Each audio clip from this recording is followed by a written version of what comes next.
မှာလူချမ်းသာမဖြစ်နိုင်ရင်တော့မှလူကောင်းတော့ကျွန်တော်တို့လူတိုင်းနေပါမွေးလာကြတဲ့ပိုင်ဆိုင်ထားတဲ့တန်ဖိုးရှိတဲ့အခွင့်အရေး6ခုရှိတယ်ဆိုတာအသင်သိလားကျွန်တော်ပြောပြမယ်နံပါတ်1မအောင်မြင်မချင်းကြိုးစားခွင့်ရှိတာ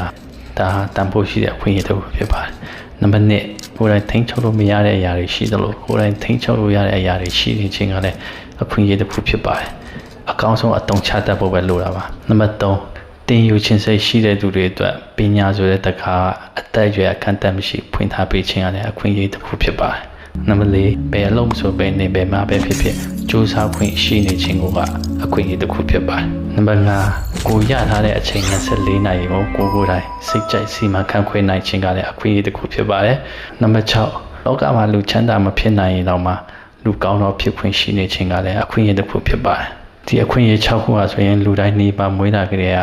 ပိုင်ဆိုင်ထားတဲ့တန်ဖိုးရှိတဲ့ခွင့်ရဖြစ်ပါတယ်။မှန်ကန်စွာနဲ့အသုံးချတတ်ဖို့ပဲလိုတာပါ။ဒီအခွင့်အရေး6ချက်ထဲမှာဘယ်အချက်တွေထပ်ထည့်ချင်နေတယ်ဆိုတာ comment မှာရေးခဲ့လို့ရတယ်။ဘယ်အကြောင်းအရာတွေနဲ့ပတ်သက်ပြီးဆွေးနွေးဖလှယ်ချင်တယ်ဆိုရင်လည်း comment မှာရေးခဲ့လို့ရပါတယ်။ကျွန်တော် Richard ပါ Thank you